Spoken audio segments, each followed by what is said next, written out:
Physics कर भाई, exam idea हाँ मेरे पास आ गया, कर भाई पूरा देख लिए फिजिक्स लगभग 31 तक खत्म करो, फर्स्ट से तुम्हारा हम शुरू कर देते हैं क्वेश्चन। 31 तक खत्म करें, टाइम दीजिएगा ऑलमोस्ट हमारे पास 50 मिनट है। अगर ललित हेडिंग कैंसर, तुम ऑफिस से पढ़ो, कैंसर बुक से पढ़ो। कैंसर के स्टडी को हम लोग बोलते हैं ऑन्कोलॉजी, ब्रैकेट में लिख लीजिए ऑन्कोलॉजी, ऑन्कोलॉजी, ऑन्कोलॉजी स्टडी क्या बोलते हैं? Study of cancer is called oncology. Onco term is used for cancer, याद रखना ऑन्को टर्म हमेशा ही कैंसर के लिए यूज होता है। पहला पॉइंट लिखिएगा, uncontrolled harmful growth of body, uncontrolled harmful growth of body, uncontrolled harmful growth of body cells is called cancer, uncontrolled harmful growth of body cells is called cancer। Anjali pen थोड़ा ऊपर पकड़ो, is called cancer, ठीक है? कोई बात नहीं, writing नहीं, पहले स्पीड बंद करो। इस बार लंबा लंबा आंसर लिखना और आधा छूटा हुआ 2 साल से, तो ऑब्वियसली दिमाग लगाओ कि हमको थोड़ा तेजी में लिखना है, नहीं तो फिर छूटेगा कोई आंसर, ठीक है?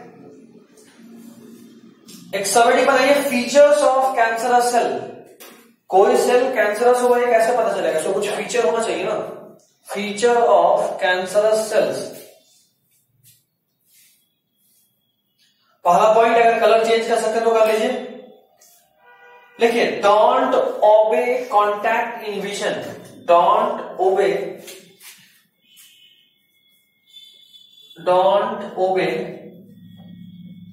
Contact inhibition. इसका मतलब क्या होता है कॉन्टैक्ट इनहिबिशन का? जब भी कोई सेल डिवाइड करना चाहता है, जब भी कोई सेल डिवाइड करना चाहता है तो उसको ऐसे, अगर क्लास 11 में एक पॉइंट याद आ रहा हो सेल साइकिल का, तो वहां बताया था आपको कि cell cycle is under genetic control, cell cycle is under genetic control. Cell cycle को कंट्रोल उसका डीएनए करता है। आपको बताया भी थे कि डीएनए बहुत तरह का होता है, ई डीएनए, बी डीएनए, सी डीएनए, डी डीएनए और जेड डीएनए, याद आ रहा होगा शायद, मॉलिक्यूलर में बताया था। और ये भी बताया था कि most of the DNA right handed helix होता है, सिर्फ Z DNA left handed helix होता है, ये भी बताए थे। आपको ये भी बताए थे कि most stable form of DNA B DNA, most unstable form of DNA Z DNA, Z DNA, बिल्कुल। तो सबसे पहले आपके बॉडी में बी डीएनए है, थोड़ा सा म्यूटेशंस आप पे इफेक्ट करा तो बी कन्वर्ट हो जाएगा ए डीएनए में, जो थोड़ा कम स्टेबल है। और भी कैंसरस एजेंट्स रहे तो वो कन्वर्ट होगा सी में, और ज्यादा रहा तो डी में।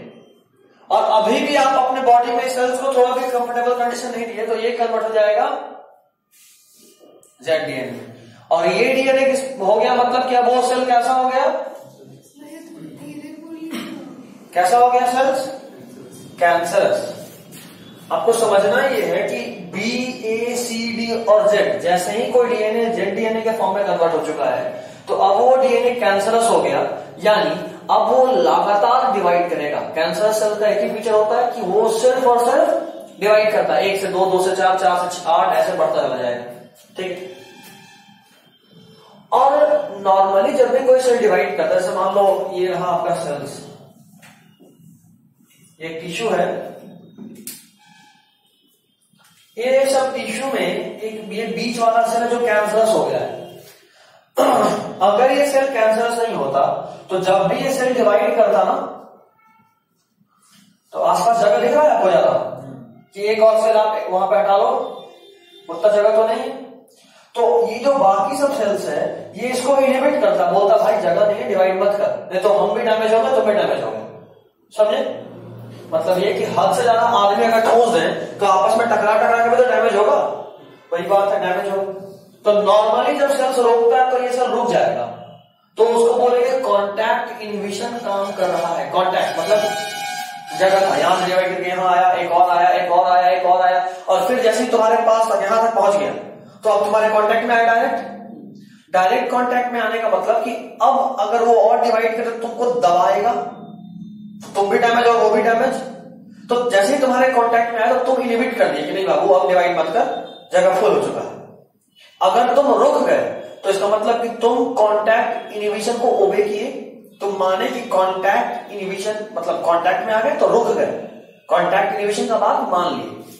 तो अगर मान लेते तो वो नॉर्मल सेल होता है, बट जैसे ही आपका डीएनए जेड वाला हो जाता है आप कांटेक्ट इनिबिशन मानना छोड़ देते हैं, you start disobeying contact inhibition, आप डिसओबेइंग शुरू कर देते हैं, आप बात को मानने से इनकार कर देते हैं। कांटेक्ट में आने के बावजूद आप लगातार डिवाइड किए जा रहे हैं, तो जाहिर सा बात है ये सब सेल भी डैमेज होगा और आप एक सेल का मास तैयार करते जा रहे हो बॉडी के अंदर। हमारा बॉडी पैक है, बीच में कोई खोखला जगह तो है नहीं कि ज्यादा सेल्स बन गया तो वहां पे हट जाएगा, तो पैक है। इसके बावजूद कोई सेल अगर लगातार डिवाइड कर रहा है इसका मतलब ये कि वो बाकी अपने सराउंडिंग वाले सेल को हैम्पर कर रहा है, डैमेज कर रहा है।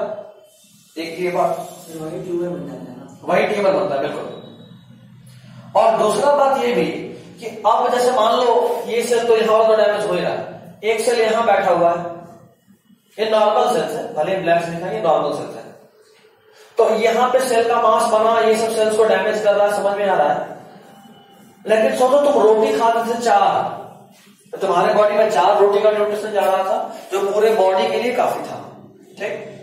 अब हुआ यूं कि यहां पे अचानक से फालतू सा सेल खूब सारा बन गया, तो अब उसी 4 रोटी में ये भी खा रहा है ना, तो इसको जो न्यूट्रिशन मिलना चाहिए वो घट गया और इसको भी मिलने लगा, क्योंकि बॉडी तो बराबर से न्यूट्रिशन हर सेल को भेजेगा, वो ये नहीं पहचान पाता है कि कौन सेल कैंसरस है या कौन नहीं। और जाहिर सा बात है तुमको भी नहीं पता कि हमको कैंसर हो गया, अंदर में सेल का ग्रोथ हो रहा है, तुमको कैसे पता चलेगा जब तक कि कोई सिम्टम ना है। क्या नहीं, तो कैंसर आपका ही बॉडी का सेल है ना, टी सेल किसी दूसरे को पहचानेगा ना, अपने बॉडी के सेल को कैसे पहचानेगा? कुछ नहीं, आपके डीएनए में खराबी है, आपका डीएनए में खराबी है, जो कि कोई भी रे हो सकता है, म्यूटेशन हो सकता है, कुछ भी हो सकता है, वायरस से भी होता है। अगर वायरस से हुआ तो वो कम्युनिकेबल होगा, जेनेटिक हो सकता है। ब्रेस्ट कैंसर जेनेटिक होता है, मां में है बच्ची में भी जाएगा, ठीक है। तो मतलब बूढ़े होने पे ना मां को होता है, ये कौन बोला? ब्रेस्ट का सेल पहली बार एक्टिवेट होता है जब बच्चा ब्रेस्ट फीडिंग करता है, मतलब नॉर्मली हम सभी के अंदर ब्रेस्ट सेल है, मेल हो या फीमेल हो, सब में होता है, पता होना चाहिए। फीमेल में एक्टिवेटेड होता है, मेल में डीएक्टिवेटेड होता है। अच्छा, फीमेल में भी जो एक्टिवेटेड है वो पहली बार एक्टिव कब होता? चाइल्ड बर्थ के बाद, जब चाइल्ड ब्रेस्ट फीडिंग शुरू करेगा, बिल्कुल। तो जब लैक्टेशन शुरू होगा तब वहां का सेल पहली बार डिवाइड करेगा, मिल्क बनाएगा, उस वक्त एक्टिवेट होता है, और उसके बाद फिर वो अपना असर दिखाएगा। उसके पहले एक्टिवेट ही नहीं हुआ तो असर कैसे दिखा देगा? तो बूढ़े होने पे नहीं, एक बार बच्चा जन्म ले लिया, ब्रेस्ट फीडिंग कर लिया, तो उसके बाद यू आर वेरी प्रोन। आगे इंडिया में ब्रेस्ट कैंसर बहुत कॉमन है, इंडिया के वर्ल्ड में फीमेल में सबसे अधिक होने वाला कैंसर है ब्रेस्ट कैंसर। मेल में बताया था सर, नहीं बताया तो अभी बताऊंगा। इंडिया में सबसे अधिक कॉमन कौन सा कैंसर है मेल में? ओरल एंड थ्रोट कैंसर, तंबाकू चबाने से सबसे अधिक कैंसर होता है मेल में इंडिया में। चलो आगे देखते हैं। तो अभी मान लो इसको न्यूट्रिशन कम मिला तो ये भी वीक हो रहा है, और अगर ये सेल बहुत ज्यादा बन जाएगा तो इसको इतना कम न्यूट्रिशन मिलेगा कि ये सब सेल भी मर जाएगा। तो जहां थे वहां तो दबा के मारे ही, बाकी सबको भूखे भी मार दी। तो कैंसर एक साथ 2 तरीके से हमला कर रहा होता है, ठीक है। तो कॉन्टैक्ट इनिबिशन समझ गया ना? कॉन्टैक्ट इनिबिशन यानी किसी दूसरे सेल के कॉन्टैक्ट में आने के बाद खुद को डिवाइड होने से रोक देना। अगला point, nucleus become irregular, nucleus become irregular and enlarged, nucleus become irregular and enlarged with more granules, nucleus become irregular and enlarged with more granules, nucleus become irregular and enlarge with more granules. ठीक है, ये सब cancer cell का पहचान है। अगला point, increased number of lysosome. Increased number of lysosome. Increased number of lysosome. Lysosome का number बहुत ज्यादा बढ़ जाता है। जाहिर सा बात है, इसको डिस्ट्रक्शन करना है। डिस्ट्रक्शन का काम हमारे बॉडी में कौन करता है? लाइसोसोम। ब्लास्ट जहां होगा वहां पर जो भी चीजें सबको डिस्ट्रॉय कर देगा, डिकम्पोज कर देगा। ठीक है, नेक्स्ट डिक्रीज इन, हाँ बोलो। पता कैसे चलता है कि वो वायरस से हुआ है? बाद में हिस्टोपैथोलॉजिकल टेस्ट करेंगे तब पता चलेगा। अगला, अपने सेल से हुआ। जैसे ही आगे पहुंचेंगे सब कुछ पढ़ेंगे, वेट कर लो, आज ही पढ़ लेंगे। Next, decrease in number of mitochondrial cristae. Cristae याद आ रहा है? माइटोकॉन्ड्रिया में था, इनर लेयर पे डॉट डॉट डॉट डॉट बना होता था, उसको क्रिस्टी बोलते थे। क्या? नहीं, वो तो मैट्रिक्स है, mitochondrial matrix. Decrease in number of mitochondrial cristae.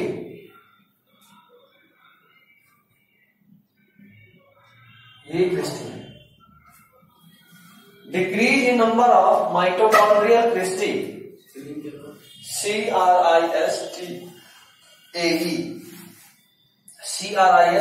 Christie. Decrease in number of mitochondrial Christie.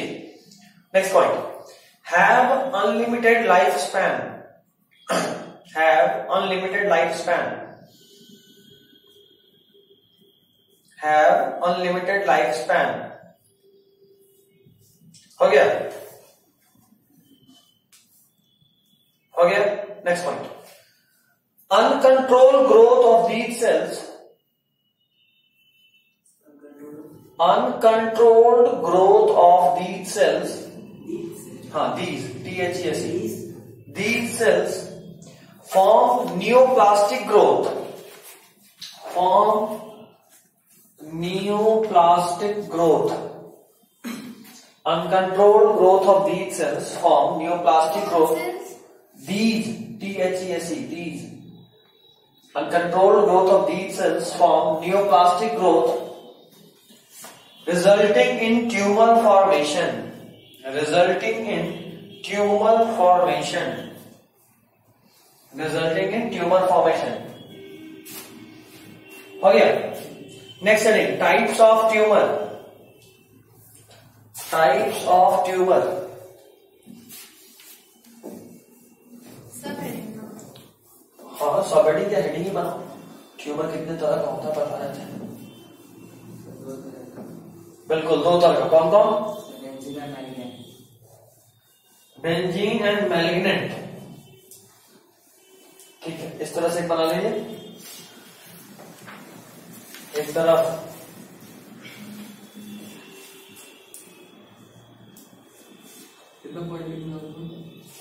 चाहता नहीं, 4-5 है। एक तरफ तो 3 ही है, दूसरी तरफ 4 पॉइंट दिख रहा है।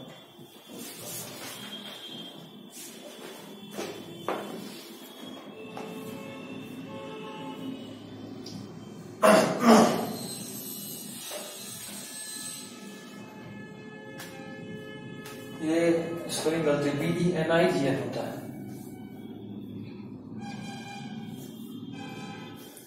बेंजीन। देखिए, बेंजीन में फर्स्ट, नॉट सो हार्मफुल वाला पॉइंट, नॉट सो हार्मफुल। सब बेंजीन में पहले लिखवा देना, फिर मैलिग्नेंट में चलेंगे। नॉट सो हार्मफुल, ये उतना हार्मफुल नहीं होता। ठीक है। Second, painless.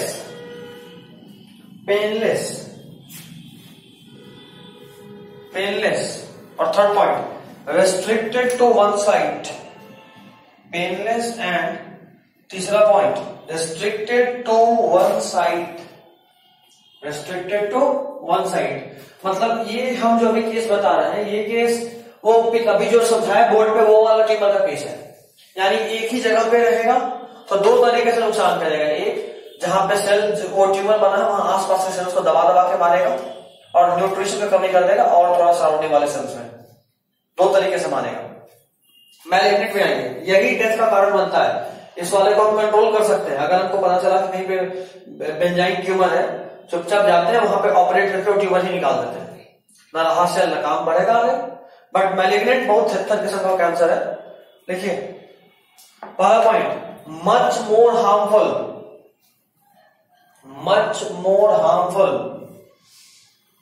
बहुत ज्यादा हार्मफुल होता है। Second point, painful,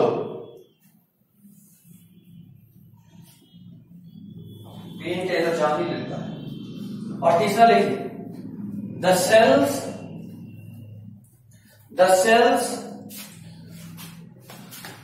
multiply slowly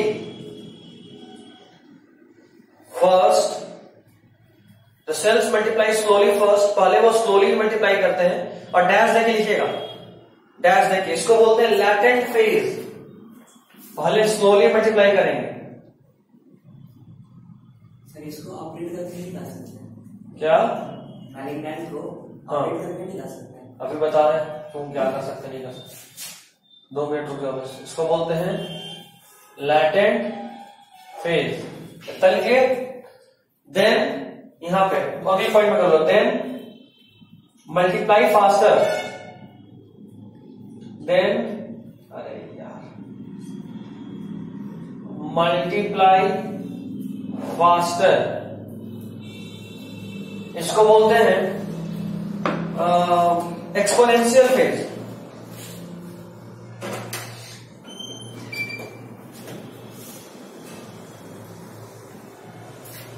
then multiply faster, इसको बोलते हैं एक्सपोनेंशियल फेज।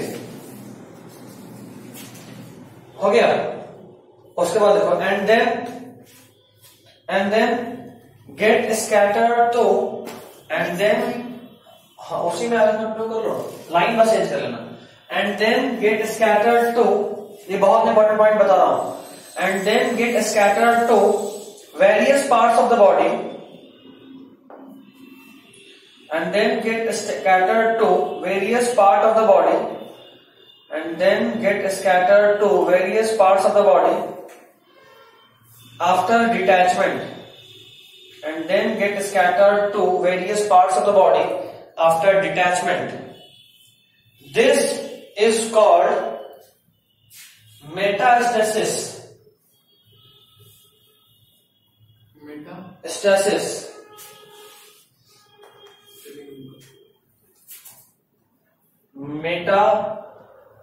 मेटास्टेसिस। ऐसा ही एक और टर्म आप सुने थे, मेटाजेनेसिस। हाँ। कहां सुने थे? वो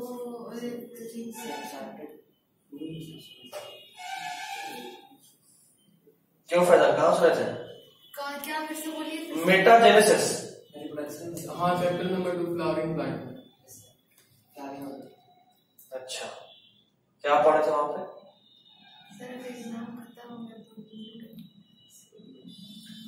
मेटाजेनेसिस आप क्लास 11th में सुने थे, animal kingdom, phylum Cnidaria. Alternation of generation को मेटाजेनेसिस भी बोलते थे। पॉलिप और मेडुसा फॉर्म में वो लगातार अल्टरनेट करता था, इसको बोलते थे मेटाजेनेसिस। नहीं तो तेरे को याद तो करना ही पड़ेगा ना। 76 चैप्टर है।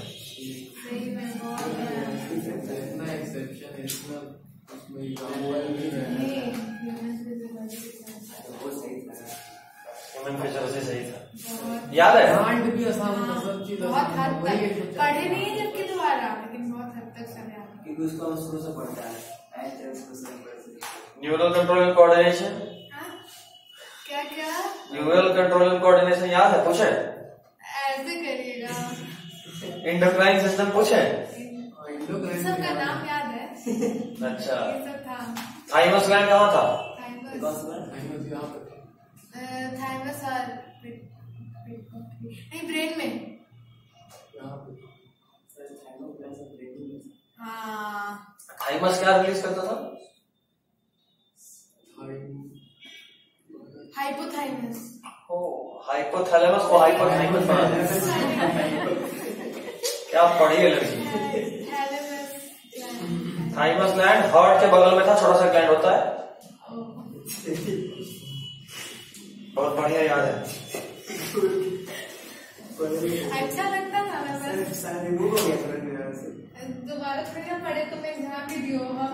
डाटा पूरा नहीं देखा तो शायद। अच्छा, तुम लोगों को एड्स में डिटेक्शन बताए थे, एलिजा तो बता दिए थे ना, एलिजा बताया। एलिजा बताए थे। उसके अलावा एक और होता है वेस्टर्न ब्लॉटिंग टेस्ट, वैसे तो वो काम नहीं है एड्स में, वो काम नहीं है तुम्हारा, बट तुमको हम बता दे रहे हैं। एड्स के जैसे एलिजा जो है ना, बताए थे एलिजा बहुत चीज के लिए करते हैं, बोले थे ना। तो आप एक बार जैसे किसी को लगता है कि एड्स है तो हम लोग सबसे पहले उसका एलिजा करते हैं। अगर वो भी पॉजिटिव रहा तो अब लग रहा है कि maybe chances are high कि उसको एड्स ही है, या और भी कुछ भी हो सकता है, इसका भी चांस है। तो एक और टेस्ट करते हैं, इसका नाम है वेस्टर्न ब्लॉटिंग टेस्ट। क्या नाम है?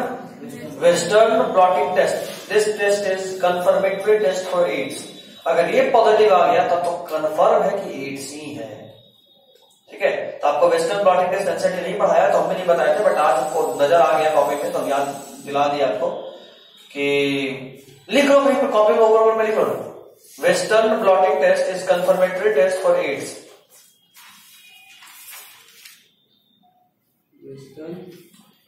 Western blotting test is confirmatory test for AIDS. Western blotting test is confirmatory test for AIDS. Western blotting test is confirmatory test for AIDS. ठीक है, वैसे आजकल तो टेक्नोलॉजी बहुत एडवांस हुआ है, किट का जमाना है। एक किट है, इसका नाम है ओराक्विक डायग्नोस्टिक डिवाइस। सुन लो, लिखना नहीं, ओराक्विक डायग्नोस्टिक डिवाइस। ये जो डिवाइस है 20 मिनट के अंदर बता देता है कि आपको एड्स है या नहीं। तो शायद सुने होंगे कि जब भी कोई डॉक्टर किसी को ऑपरेट करने जाता है ऑपरेशन से पहले, तो एक एड्स का किट मंगवाता है, ओराक्विक डायग्नोस्टिक डिवाइस, जिससे थ्रू तुरंत टेस्ट करता है कि सामने वाले को एड्स है कि नहीं। अच्छा, मेरा लॉकडाउन लग गया तो हमने क्लास पहले से शुभ विचार है दिमाग में। कोई ये देखा है वेब सीरीज असुर? अच्छा, देखिए देखिए? नहीं नहीं देखी? नहीं देख रहे हैं। फालतू एक नंबर था वेब सीरीज, अच्छा लगा था। ये सब देखो तुम, अगर एक बार देख लोगी ना, इतना बढ़िया है वेब सीरीज। गजब का वेब सीरीज, फालतू नहीं, बहुत ही अच्छा है। माइंड है क्या उसमें ऐसा? क्राइम है, वो तो क्राइम थी यार। अच्छा, क्राइम, डिस्काउंट। सीआईडी वाला, सीआईडी टाइप। उसका कम से कम तो 200-300 गुना अच्छा। बहुत ही अच्छा सर। सीआईडी तो कुछ है ही नहीं। पिछले साल देखे थे तुम तो कुछ दिन पहले देखे, बवाल है। एक कैंडी, बहुत सारा वेब सीरीज देखी, कैंडी रोनिक रॉय का है। फोरेंसिक देखिएगा साउथ का, बहुत अच्छा। अच्छा ठीक है, अब अगला कार्य कुछ को बना रहा है। कल 2 खत्म ही किया फोरेंसिक। मुंबई डायरीज देखे? तो वो देखो। पुष्पा देखिए,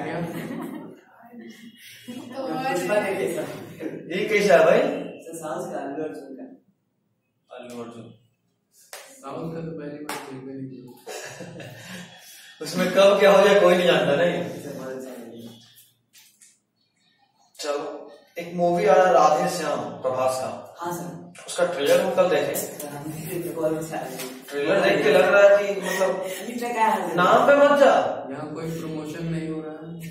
नहीं हम उससे मांगेंगे पैसा भाई, ऑनलाइन यूट्यूब पे बोल रहे हैं। बहुत अच्छा पैसा मांगेगा? हाँ, मैसेज करेंगे भाई, प्रचार किए, कम से कम 2-4 तो बनता है एक सेकंड का। ये लड़की अलग ही है। चलो, तो मेटास्टेसिस समझ गए? देखो अंकुश, इसी मेटास्टेसिस की वजह से इसको ऑपरेट करके नहीं निकाल सकते जब तक में। क्या बताएं? मेटास्टेसिस को भी नहीं बताया? मेटाजेनेसिस बताना। अब मेटास्टेसिस में क्या लिखे पढ़? अच्छा, वो तुरंत हो गया। सर, ये स्कैटर करता है, किसके थ्रू करता है? ब्लड के थ्रू। जहां ट्यूमर होगा ना, वो ट्यूमर बर्स्ट करेगा, उसका सारा सेल ब्लड में चला जाएगा, और ब्लड के थ्रू जहां जहां सेल जाके डिपोजिट होगा, वहां पे एक नया कैंसर चालू कर देगा। ये वायरस के थ्रू होता है? नहीं, ये भी इंफ्लुएंस हो जाता है, ये भी अपने आप हो जाता है। ठीक है, तो दिक्कत यहां पे ये आ रहा है कि जब तक मैं, क्योंकि तुमको सुन ले हो सब लोग ये चीज जानते हो कि कैंसर कभी भी फर्स्ट स्टेज या सेकंड स्टेज में पता नहीं चलता, जब तक थर्ड नहीं आएगा तक पता ही नहीं चलता है, अंदर में बढ़ रहा होता है बस। सेकंड स्टेज में पता चल गया तो आप बहुत बड़े लकी है। फर्स्ट में तो रेयर 1000 में 1 नहीं बचने के चांस पता नहीं। लास्ट में कौन सा दर्द नहीं होता है। पता नहीं चलता ना, नॉर्मल बॉडी में दर्द तो कहीं भी हो सकता है। हम लोग को जब भी दर्द लगता रहता है अच्छा बचपन में कभी गिरे होंगे, गिरा का तो लगे लॉजिक है।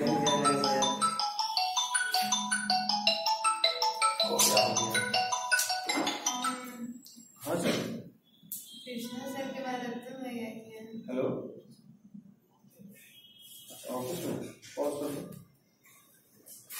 नीचे वाला हो गया, चल। पता है।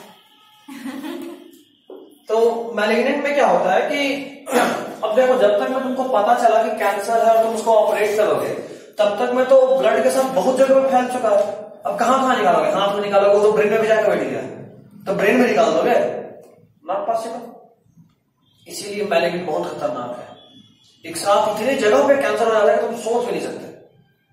और जिस वक्त ये हो गया, मुश्किल से उसके बाद आपके पास 7 दिन का समय है, क्योंकि अब एक साथ इतना ज्यादा सेल डिवाइड करेगा आपके लिए, वो एक दिन मतलब सेल तो वहां होता है 1000 सेल बना देगा एक सेकंड में। सब ब्लड ट्रांसप्लांट से ठीक हो सकता है? कैसे हो सकता है? पूरा ब्लड ही को ट्रांसप्लांट कर दिया जाए तो? जैसे पूरा ब्लड एक बार में तुम एक जगह से खून निकालोगे, मान लो यहाँ काटे और यहाँ से खून निकाल रहे हो और दूसरी जगह से खून भेज रहे हो। मान लो तुम्हारा कैंसर तुम्हारे किडनी में था या इंटेस्टाइन में था, तो जब वहां पे फटा तो ब्लड में फैला। जब तक मैं ब्लड किडनी से यहाँ पे पहुंचेगा निकलने के लिए, तब तक रास्ता में भी तो कुछ सेल्स ट्रेवल करेगा, वहां पहुंचा जाएगा कैंसर। कोई उपाय नहीं। साइंटिस्ट इतना बुद्धि लगाया था, कुछ नहीं कर पाया, तो 2 मिनट में कैंसर का इलाज कहां से कर सकता है? ब्लड कैंसर में भी यही करते हैं। असल में ब्लड कैंसर में ब्लड में कैंसर नहीं होता, बोन मैरो में हो जाता है, तो लगातार ब्लड सेल बन रहा होता है। बोन मैरो निकाल दोगे तो नया ब्लड सेल बनेगा ही नहीं। 120 दिन लाइफ स्पैन होता है, आगे से खत्म, फिर तुम्हारे में ब्लड ही नहीं। हाँ, ये उपाय है, लेकिन सक्सेस रेट बहुत कम है, बहुत कम। और प्लस इतना महंगा है कि सब लोग ग्रेस 3 तो बना नहीं रहा है। इंडिया में उतना अच्छा है भी नहीं, फॉरेन में जाकर तो मतलब सही ऐसा बात। और सब लोग ग्रेस 3 नहीं बनाना ना कि काल बन के गए अपने पिताश्री से बहुत बड़ा निकाल लिए, ये भी नहीं कर सकते आप। चलिए, तो मेटास्टेसिस समझ गए। अच्छा, इसी को लिखिए, this growth is called neoplastic growth. This growth is called neoplastic growth. This growth is called neoplastic growth.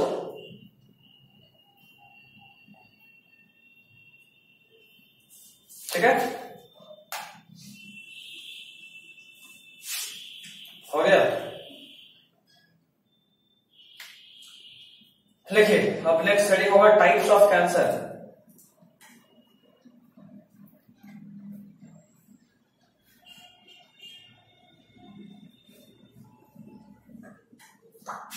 Types of cancer, पहला लिखिए कार्सिनोमा।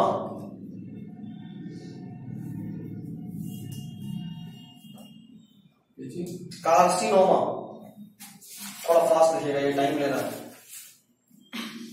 हमारे पास ज्यादा समय भी नहीं है, 20-25 मिनट है, हम लोग ज्यादा ही डिटेल में समझ लिए हैं, तो अब तेजी में काम करेंगे। कार्सिनोमा लिखिए, cancerous growth in epithelial tissue. Cancerous growth in epithelial tissue. Cancerous growth in epithelial tissue. Carcinoma is cancerous growth in epithelial tissue. Next point, most common cancer in human population.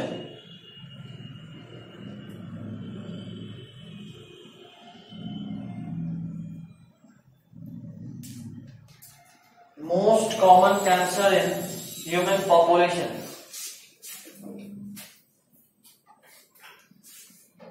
Most common cancer in human population. हो गया, example लिखिए,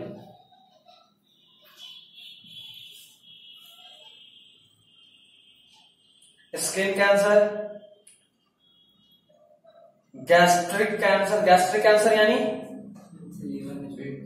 stomach में cancer, gastric term is used for stomach, gaster term. तो skin cancer, gastric cancer. Third लिखिए, lung cancer,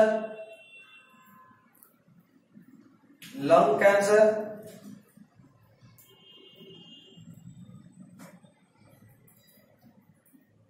lung cancer हो गया। Next लिखो breast cancer. ये सब जो कैंसर है कैसा कैंसर है? कार्सिनोमा, कार्बी नहीं, कार्सिनोमा। कार्सिनोमा यानी इपिथेलियल टिश्यू कैंसर, कैंसर जो इपिथेलियल टिश्यू में हो। तो ब्रेस्ट कैंसर हो गया। अगला लिखो सर्वाइकल कैंसर, सर्वाइकल कैंसर हो गया। अगला लिखिए सार्कोमा, कार्सिनोमा हो गया, सार्कोमा। समझ में जहां नहीं आया बोल देना, ऐसे तो अभी तक कुछ ऐसा नहीं है जो समझ में नहीं आया। सार्कोमा लिखिए cancerous growth in connective tissue, cancerous growth in connective tissue.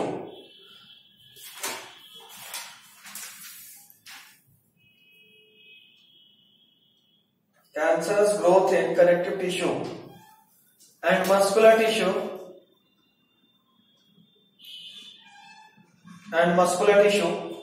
which is mesodermal in origin, which is mesodermal in origin, which is mesodermal in origin,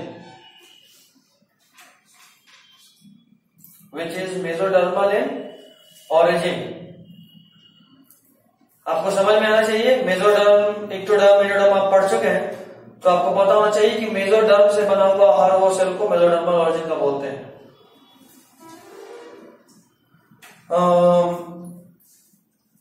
देखिए ओस्टियोमा, ओमा टर्म ध्यान रखना, जहां भी मैंने समझ लो कैंसर है। ओस्टियोमा, ओस्टी टर्म कहां किसके लिए यूज करते हैं? Osteo term is used for osteocyte. याद आ रहा है कहीं का सेल का नाम था? ओसाइट नहीं, ओस्टियोसाइट। ओसाइट तो एक को बोलते, ओस्टियोसाइट बोन सेल को बोलते थे। याद करो एलिमेंट्स में पढ़े थे। Osteocyte, osteoblast, bone forming cells, osteoblast. तो osteoma bone cancer, OSTIOMA, osteoma is bone cancer. Next comma लेकर अगला एग्जांपल लिखिए एडिपोमा, एडिपोमा, एडिपोमा।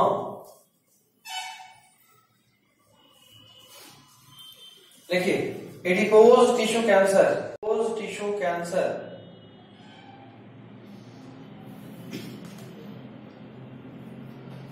अगला लिखिए कॉन्ड्रोमा,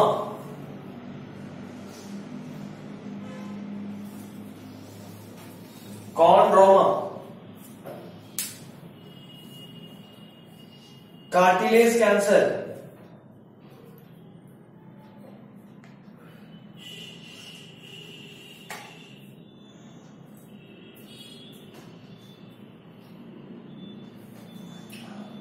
हो गया। तीसरा टाइप का कैंसर देखिए ल्यूकेमिया। ल्यूकेमिया सब लोग जानते हैं, किसको बोलते हैं? ल्यूकेमिया किसको बोलते हैं? Blood cancer. ल्यूकेमिया किसको बोलते हैं? Blood cancer. लिखिए ल्यूकेमिया के लिए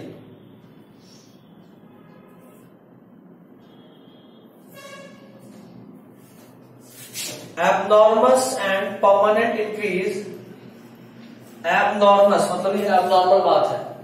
abnormous and permanent increase, abnormous and permanent increase in WBC number, abnormous and permanent increase in WBC number is known as, abnormous and permanent increase in WBC number is known as leukemia। ठीक है, देखो WBC का number बढ़ना कोई बड़ा बात नहीं। जब भी आपकी बॉडी में कोई इन्फेक्शन होगा तो WBC का नंबर इंक्रीज कर जाता है, और इन्फेक्शन के ठीक होते ही WBC का नंबर वापस से नॉर्मल पे आ जाता है। लेकिन अगर वही ग्रोथ परमानेंट हो जाए, लगातार और एबनॉर्मली अगर ग्रोथ हो रहा हो तो उसको क्या बोलते हैं? ल्यूकेमिया यानी ब्लड कैंसर। जहां नाम लिखते हैं ल्यूकेमिया उसको अंडरलाइन करके लिख लो ब्लड कैंसर, ताकि याद रहे।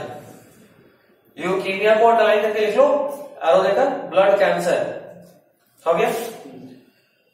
एक और पॉइंट लिखिए इसमें, most found after carcinoma. Most found after carcinoma. Most found after carcinoma. Most found after carcinoma.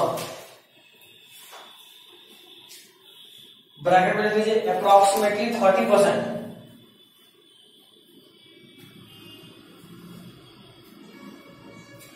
Approximately 30% लोगों को कार्सिनोमा मतलब ल्यूकेमिया होता है। लिखिए तो एक दो पॉइंट। पहला, among world population most common cancer। among world population most common cancer। among world population most common cancer। ऐसे करके लिखिएगा, इन मेल, ऐसे करके इन मेल और फिर इन फीमेल। मेल में लिखिए प्रोस्टेट कैंसर। मेल में सबसे अधिक पूरे वर्ल्ड में कौन सा कैंसर देखने को मिलता है? प्रोस्टेट ग्लैंड, याद आ रहा है? Prostate cancer. और in female breast cancer. In female breast cancer. हो गया। नेक्स्ट देखिए, अमॉन्ग इंडियन पॉपुलेशन, हो गया वर्ड वाला हो गया, उसी तरह इंडिया के लिए among Indian population most common cancer. Among Indian population most common cancer. Among Indian population most common cancer. First in male और सेकंड इन फीमेल। मेल में लिखिए oral and throat cancer. Male में oral and throat cancer, तंबाकू खाने की वजह से। और in female cervical cancer. In male oral and throat cancer, in female cervical cancer. Cervical यानी कहां पे? नेक को सर्वाइकल बोलते हैं। क्या बात है, सर्विक्स याद आ रहा है? फीमेल रिप्रोडक्टिव सिस्टम में था, वेजाइना के ठीक ऊपर उसको जो माउथ था सर्विक्स। क्या बात है, सर्वाइकल नेक रीजन। ठीक है, सर्वाइकल मतलब हेड के आसपास होता है। अभी जान लेना, ये सर्विक्स के पास का कैंसर है। सर्वाइकल यानी वो वाला रीजन नहीं, सर्वाइकल कैंसर। नेक्स्ट हेडिंग बनाइएगा कैंसर कॉजिंग एजेंट, जिससे कैंसर होता है। Cancer causing agent.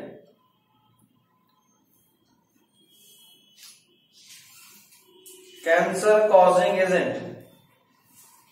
Cancer causing agent को क्या बोलते हैं? कार्सिनोजेंस। ब्रैकेट में लिख लीजिए, कैंसर कॉजिंग एजेंट को क्या बोलते हैं? कार्सिनोजेन। ये बहुत तरह का हो सकता है और ये बोर्ड्स में मिलेगा, ये इंपॉर्टेंट है। अभी तक जो टाइप ऑफ कैंसर पढ़ रहे थे वो उतना इंपॉर्टेंट नहीं है। मैलिग्नेंट और बेंजाइन ट्यूमर में डिफरेंस पूछता है, एक क्वेश्चन वहां बना। फिर मेटास्टेसिस क्या है ये पूछता है, दूसरा क्वेश्चन वहां बना। तीसरा क्वेश्चन यहीं पे है, ठीक है। कैंसर कॉजिंग एजेंट यानी कार्सिनोजेन, कई बार एग्जांपल पूछता है, कई बार डिफाइन करने पूछता है। कैंसर कॉजिंग एजेंट यानी कार्सिनोजेन। लिख इसमें पहला फिजिकल एजेंट। फिजिकल एजेंट यानी फिजिकल चीज जो कैंसर कॉज करता है। Physical agent.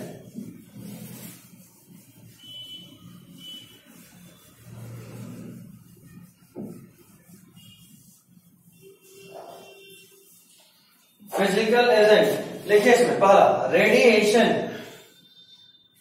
रेडिएशन भी कैंसर कॉज कर सकता है, ये आप सब लोग जानते हैं, कुछ नया नहीं बता रहा हूं। रेडिएशन।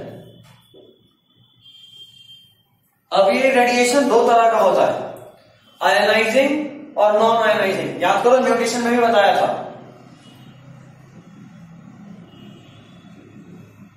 आयोनाइजिंग नॉन में अल्फा बीटा गामा होता है।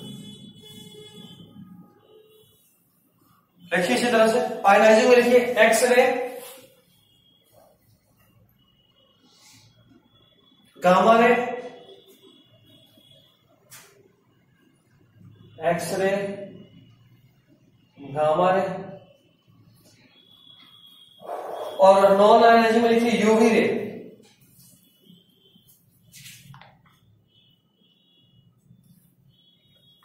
ठीक है, फिजिकल एजेंट में एक फिजिकल एजेंट आया रेडिएशन, दूसरा लिखो कांगरी, कांगरी,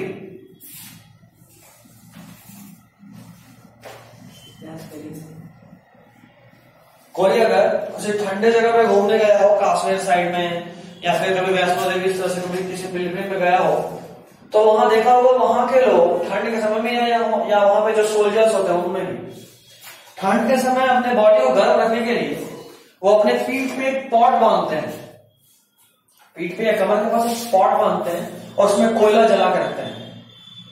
ठीक है, मतलब एक बर्तन मान लीजिए, एक जग बांध ली पीठ पे और उस जग में कोयला जला दिए, तो उससे हुआ क्या कि वो जब तक जल रहा है तो बॉडी को हीट मिलता रहेगा, क्योंकि वहां बहुत ज्यादा ठंड होता है, ये आप सब जानते हैं।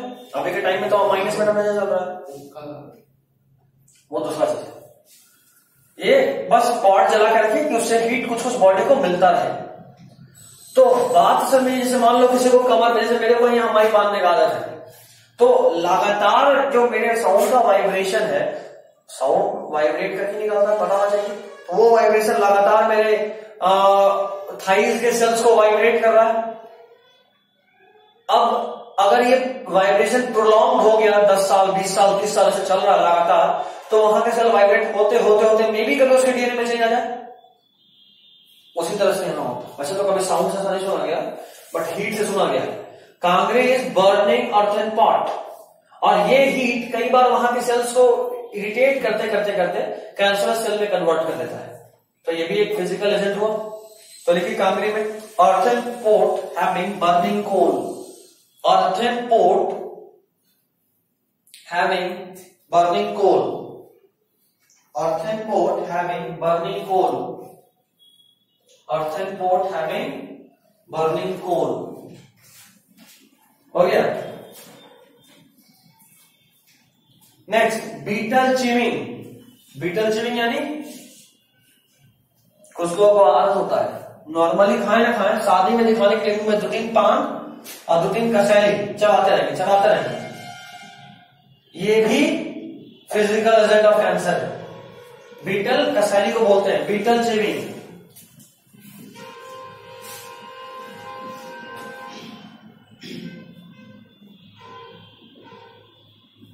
ठीक है, betel chewing is also a type of physical agent. आप एक्सेट्रा लिख लीजिए, और बहुत तरह का होता है। नेक्स्ट लिखिए केमिकल एजेंट।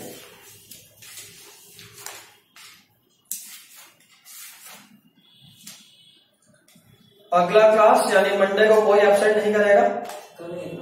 कल लाइव लगाऊंगा बोला तो बायोटेक्नोलॉजी, ये पूरा लेक्चर देख लेना, आज किसी भी तरीके से देख लेना। ठीक है, ज्यादा लंबा है नहीं, 3-3.5 घंटे का लेक्चर है। कल लगाऊंगा अभी तो दोपहर बाद ही लगाऊंगा, यानी 11-12 बजे लगाऊंगा, 11 बजे मान चलो 11 बजे लगाऊंगा। सुबह में भी टाइम है 2 घंटा। और मंडे को कोई एब्सेंट नहीं करेगा, क्योंकि मंडे का लेक्चर इम्यूनिटी स्टार्ट करूंगा, ये खत्म करूंगा 5-10 मिनट में, इम्यूनिटी स्टार्ट करूंगा, क्योंकि बहुत इंपॉर्टेंट होगा इम्यूनिटी। क्या? हाँ हाँ, वो उधर है पढ़ना, सदन सिलाने सब आएगा, आराम से आएगा। अभी हमारा मेन फोकस इम्यूनिटी पे रहेगा।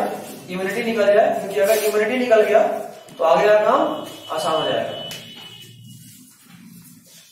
चलो, फिजिकल एजेंट हो गया, अब देखो केमिकल एजेंट। तो बस उस पेज को छोड़ दो, इस पेज को बस। केमिकल एजेंट यहां पे थोड़ा समझने वाला, फिजिकल वाला भी बच गया, वो जरा समझने वाला नहीं था।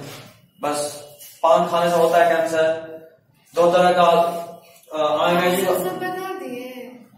नहीं, अभी चल रहा है, अभी तो बस एक एजेंट हुआ है, अभी चलेगा, बैक्टीरिया वायरस आएगा आएगा आएगा आएगा। क्या? केमिकल नहीं, नहीं, केमिकल में वायरस कैसे आएगा, वो बायोलॉजिकल एजेंट होगा। केमिकल एजेंट लिखिए, फर्स्ट पॉइंट, कोल तार। अरे इससे तो रोड बनता है। हाँ बिल्कुल, अलकतरा।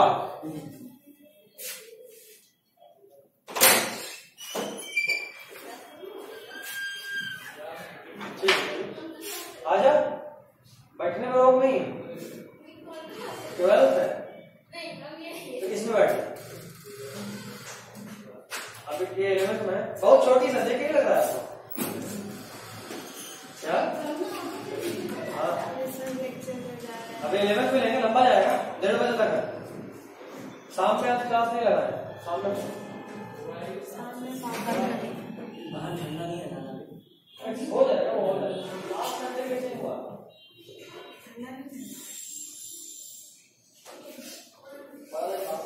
तुम स्टार्ट कर देंगे फिजिक्स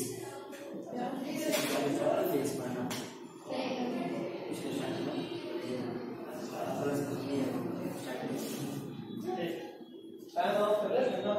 अभी तो मेरा एग्जाम भी खत्म हुआ। मॉडल नहीं पढ़े आपने सब बोले थे। तो सर जो बोलते समझ नहीं आता। क्या हुआ? आज ही आप बोले थे इसको मॉडल देखने के लिए, इधर नहीं देखी। कौन देखने? मॉडल मॉडल में 4 थोड़ी देख रहे थे, नहीं, तब भी उस टाइम उसके पास टाइम 4 करे उसका काम था, टाइम था। मेरा फर्स्ट सब्जेक्ट में था। नहीं, ये बहुत लेट हो चुकी थी। उस टाइम तो सच्चाई है कि इसका इतना टाइम वेस्ट हुआ है ना, अगस्त में आए हैं। इसका इतना टाइम वेस्ट हो गया है कि बेचारी बस चल रही है साथ साथ, यही बहुत बड़ा बात है। सोचो बहुत लेट से आई है। लेकिन नहीं, एक बात मानना पड़ेगा चलिए, तुमसे भी बात मेरी चाहिए, लेकिन ये मैनेज कर ली। ये भी लेक्चर ही देख रही है, यहाँ टाइम पास कर रही, समझ लो। सारा एलन का लेक्चर देखिए, जितना अच्छा इसका बायोलॉजी उतना यहाँ पे किसी का नहीं, मतलब मेरे को छोड़ के। ये नहीं, हमको भी गुजारी हो जाएंगे। टाइम, इसके पास टाइम भी तो है ना भैया। ऐसे टाइम है इसका तो, और 10 जनवरी से एग्जाम है प्रैक्टिकल का। अरे तो इसका मेरा फर्स्ट टर्म कब था? वो अलग बात है, बट ये पूरा चैप्टर देखिए। अलग बात है ना, वो बात है। फर्स्ट टाइम कितना दिन पहले पता चला? अच्छा ठीक है, चल छोड़ो उसको, फालतू का। तो मतलब बस टेक्नोलॉजी रोक दो। तुम्हारा कितना हो गया? अभी एक चैप्टर बाकी है। बस एक बचा ना। चल जाए से पहले एक आध ऑफलाइन टेस्ट देके जाना है, रिवाइज करते रहो। आपसे जल्दी नहीं करेंगे, बिल्कुल नहीं कर लेंगे, आपको गलती। तुमसे बहुत पहले इसको लेक्चर में जाऊँ, तुम लोग झट मार रहे थे। गा वापस बोल। आप ही बनवा रहे थे। बोलिए भैया, सब झूठ बोल रहे हैं। रिवाइज कर क्या? और रिकॉर्डिंग पोपट नहीं, वो झूठ बोल रही है वे, पोपट उसी का हो रहा है। देखने वाला नहीं, वो कुछ और बोली है। वो लड़की का बात मान, तुम किसका बात मान रहे हो? किसका बात मान रहे हो? आप एकदम ए, बन गए। आप ये तो अब संन्यास लेने वाले हैं, सोच लीजिए। बिलीव हो गया। एक आध माला भी रखा है। कॉलेज जाते हैं आप, ये सब माला भी रखना है। पूरा बन गया एकदम। अच्छा देखो, सब चुन के लाई। कहाँ गया? शायद यही वाला है। कहाँ का है? नालंदा खंडर में हमारा इतना अच्छा इतिहास है। हम वहां देख रहे थे, भाई गया था वहां से लेके आया। हम भी गए। हाँ, तो वहां पे पिक देख रहे थे। नालंदा का इतिहास हमारा इतना जबरदस्त है कि वहां पे जो पुराना खंडर है जो आज तक टिका हुआ है, वहां पे जो ईंटा है, उस ईंटा के बीच में सीमेंट नहीं है। पता नहीं किससे चिपकाया है ईंटा को, और इतने साल से अभी तक चला रहा है। कहते हैं नालंदा यूनिवर्सिटी था, कहते हैं कि नालंदा यूनिवर्सिटी में इतना बड़ा लाइब्रेरी था। 200 साल बच्चा चला। हाँ छोटे जमाने के।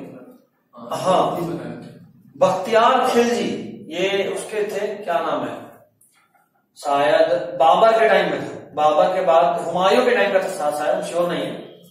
उसका सेनापति था, उसको ऑर्डर दिया गया कि तुम जाके बिहार जीत के लाओ। वो बुक लेके आए, लेकिन हम पढ़ने में टाइम नहीं।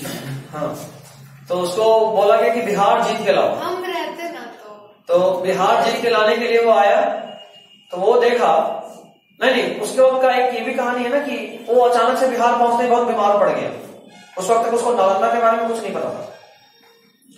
तो डॉक्टर आयुर्वेद वाले लोग बोले कि भाई इलाज कीजिए।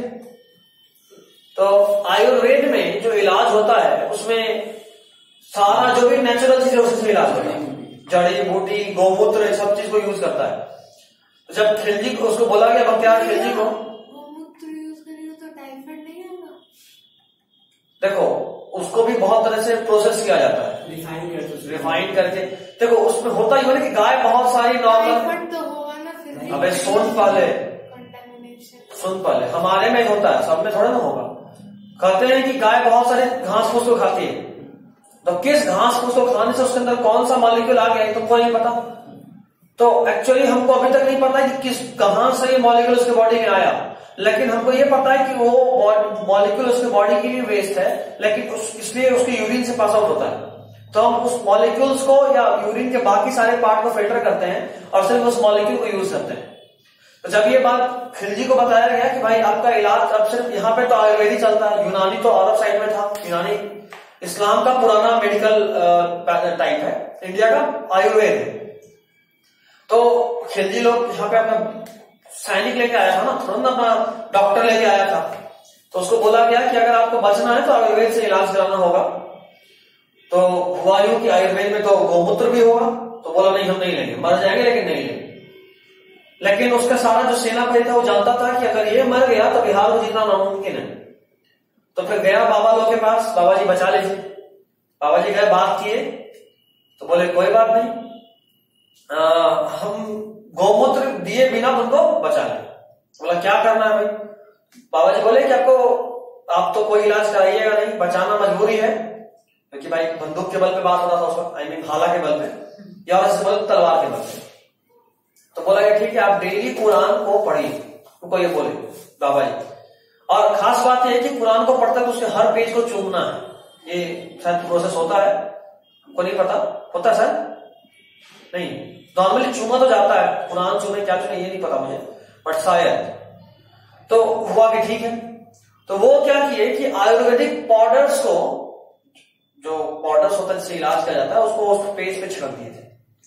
तो जितनी बार बख्तियार खिलजी उसको पढ़ते थे, चूमते थे, उतनी बार वो पाउडर उनके बॉडी में गया तो ठीक हो गया। उसके बाद पता चला बाद में कैसे ठीक हो गया, तो बताया गया ऐसे ऐसे किया गया था। तो बख्तियार खिलजी को लगा कि जिस बिहार में या जिस संस्कृति में इतना जबरदस्त ताकत है कि खाली चुमवा के ठीक कर दिया कि लोग समझे कि टपक जाना है, तो भाई आखिर ये ज्ञान आ कहां से रहा है? तब पता चला कि ये ज्ञान आ रहा है नालंदा यूनिवर्सिटी से, जहां पे ये सारा नॉलेज का एक कॉम्बिनेशन लाइब्रेरी में रखा गया है। तो वहां हमला किया गया, सारे को तोड़ दिया गया ताकि कोई भी वहां से नॉलेज लेकर जा ना पाए। नॉलेज लेकर अगर निकल गया तब तो फिर वो चीज जितना ही है। और वहां के लाइब्रेरी को आग लगाया गया, और उसमें इतना बुक था कि जलते जलते 100-200 साल लगा था। इतना बुक था, इतना चीज लिखा हुआ था, जलते जलते सोचो कितना जबरदस्त आग लगाया गया हुआ, सब खत्म। बट फिर भी कुछ जो बच गया। लेकिन भैया हम लोग कहाँ रहते थे? वो सुन रहता तो कहाँ थे? जुपिटर में तो नहीं जाते, यही रहते। नेचुरल पे पहुंच सकते। चलो, हिंदू कल्चर का जो सबसे चीज जो हमको बुरा लगा वो ये है कि यहाँ पे जब भी नॉलेज आता है ना, तो उसको सबको नहीं बांटा जाता है, उसको बचा के रखा जाता है कि कहीं किसी गलत हाथ में नहीं चला जाए। जो अभी का साइंस नहीं करता, नॉलेज आया तो जैसे जो वेस्टर्न कल्चर है, कोई बम सिखाता एकदम हंगामा, हम ही बम बना लिए कि लोग हमसे खरीदे और हम बेचें। हिंदू कल्चर ये चीज छुपाता है कि नहीं, अगर आपके पास ताकत आ गया तो आपको पहले तो उस ताकत को बचाना है कि वो ताकत किसी गलत हाथ में नहीं चला जाए। इसी के चक्कर में इंडियन जो माइथोलॉजी है या इंडियन जो भी कल्चर है वो बहुत पिछड़ गया। वेस्टर्न कल्चर सही भी है, सही सा बात है, गलत हाथ में जाने से तो बढ़िया है कि कम लोग आने। फिर भैया 12 बजने वाला है, इसलिए छुट्टी। चल अब इतना अच्छा पढ़ा रहे हैं। सही बात है, कौन नालंदन पहुंचा दिया था? ये लड़की, यही है लड़की। ध्यान से सुनिए इस नाम को, ये याद करो, इसको कौन याद किया था? कोई बात नहीं, चलो। तो कोल तार लिखिए, कंटेन्स 3,4 बेंजोपाइरीन। अभी देखो तुम लोग औकात याद दिलाते हैं। 3,4 बेंजोपाइरीन। ऑर्गेनिक कितना पढ़ लिया, भी समझ में नहीं आया। 3,4 कैसे लिखे? 3,4 पढ़ रहे हैं, अच्छा, हमको लगा कुछ नहीं रहे। लिखिए कॉमा देकर, causes lung and skin cancer. अगर आप अलकतरा सुनेंगे तो सस्ता का सस्ता नशा है, लेकिन लंग कैंसर हो जाएगा। Lung and skin cancer mainly lung cancer cause करता है, बट दिन खराब रहा तो स्किन कैंसर। हाथ पे लग गया तो जरूर बनाते हैं, होता नहीं, इसीलिए ग्लव्स बनाया जाता है। हाँ बिल्कुल। Next, cigarette smoke. अंजलि कभी नहीं ना गया? क्या कोई नहीं, लिखो क्या लिखना है? Cigarette smoke. आप यही सब हम पे शक करिए भैया। नहीं, दो तरीके से स्मोकिंग होता है, एक्टिव और पैसिव। पैसिव यानी कोई और सिगरेट ले रहा हो और आप उसके बगल में खड़े हैं तो आप भी स्मोक कर रहे हैं, बट पैसिवली। नहीं मेरे साथ ना एक्टिव ना पैसिव। हाँ, क्योंकि उधर का जो माहौल है, खासकर तुम्हारे साइड में, उसके ऑपोजिट साइड में दूसरी मंदिर से करोड़े तक तरफ जाता है, खूब सारा ऐसा लड़का मिल जाएगा। मेरे कॉलोनी साफ सुथरा, जंगल कॉलोनी तो है ही नहीं, पहली बात। बहुत सारे लोग रहते मेरे। एनाकोंडास पर लोग में नहीं खाते, लोगों को खाते हैं। सीक्रेट नहीं है, सिगरेट स्मोक।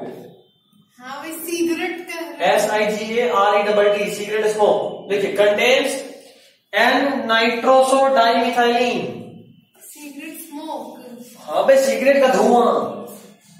सर बीड़ी बोल दीजिए तब समझ जाएगी। सिगरेट स्मोक के बाद क्या? Contains N nitroso methylene. N nitrosomethylene causes lung cancer।